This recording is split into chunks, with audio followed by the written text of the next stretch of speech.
তোমরা বয়সে ছোট, কিন্তু আমরা তোমাদেরকে শ্রদ্ধা করি। তোমরা বয়সে অনেক তরুণ, কিন্তু তোমরা আমাদের চাইতে অনেক বেশি বুঝেছো, অনেক বেশি পথ দেখিয়েছ।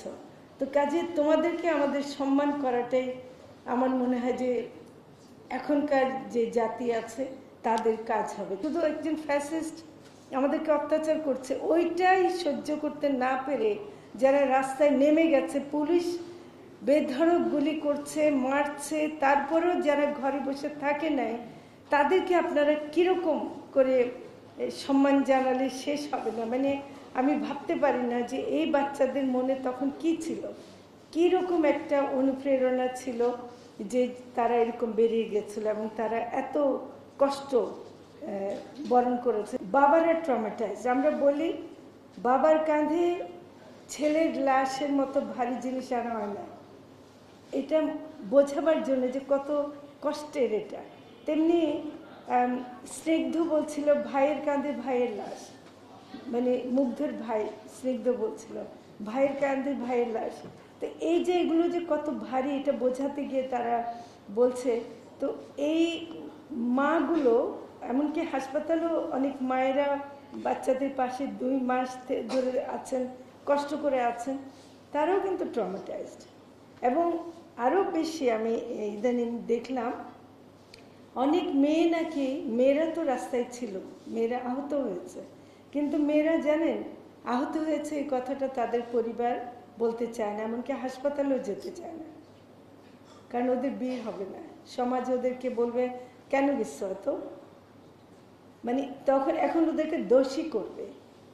ওরা যে এত বড় অবদান রেখেছে ওটা না বলে ওদেরকে দোষী করবে। আমাকে বেশ কিছু মেয়ে বলছে যে তাদের সাথে যে মেয়েরা আহত হয়েছে ওরা পরে হাসপাতালে পর্যন্ত যেতে চায়নি, ঘরেই মানে কোনো মতে চিকিৎসা করেছে এবং তাদের বাবা মারা তাদেরকে একেবারে মানে লুকিয়ে রাখছে যে তারা যেন মানুষ না জানে।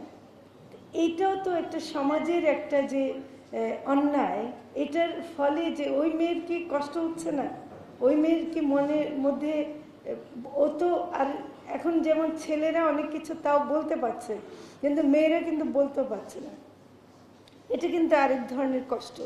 বছর শেষের খুশি নগদে হবে বেশি। নগদ পেমেন্টে নির্দিষ্ট ক্যাটাগরির কেনাকাটায় 300 টাকা পর্যন্ত ক্যাশব্যাক।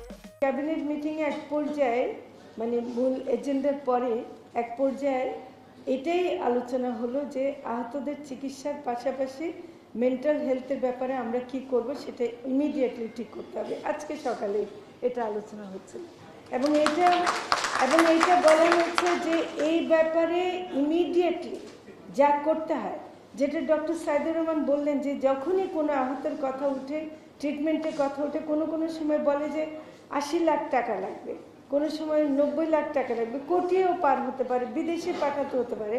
বিশ্বাস করবেন মানে উপদেষ্টা পরিষদের মধ্যে এমন কেউ নাই যে বলছে যে এত টাকা কোথায় পাবো, বলছে যে না এই টাকা দিতে হবে, এই টাকা যত টাকাই লাগুক আমাদেরকে এদেরকে দিতে হবে।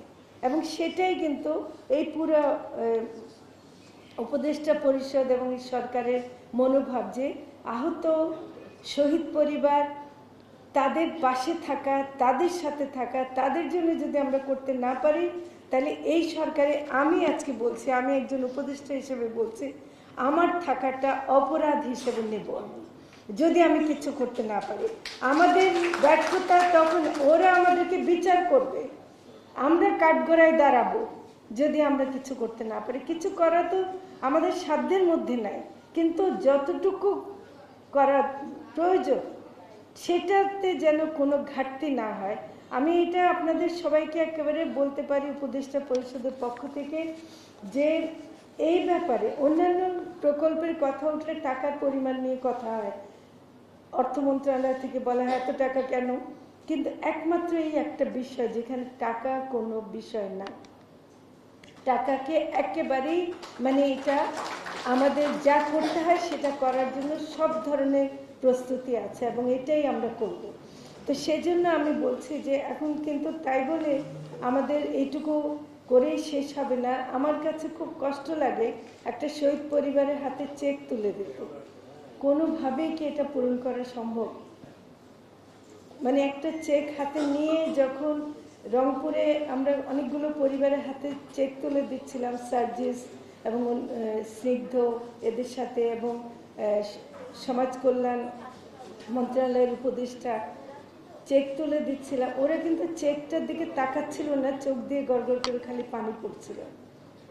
এই চেকটা আমাদের দিতে হয়, কিন্তু এই চেকটা যে দিতে হচ্ছে এটা মানে একটা ভীষণ কষ্টের একটা দিক, কিন্তু আমরা যেন আমাদের কর্তব্য থেকে সরে না আসতে পারি। আর সালমানের একটা কথা, যেটা আমরা যেন বাইরের কোনো শক্তিকে বা কোনো অপশক্তিকে ভয় পেয়ে আমরা যেন দেশ গড়ার কাজ থেকে পিছিয়ে না থাকি। সালমানরা আমাদের ক্ষমা করবে না যদি আমরা দেশ গড়ার কাজে ব্যর্থ হই। আমাদের এই কাজ আমরা করতে পারবো না।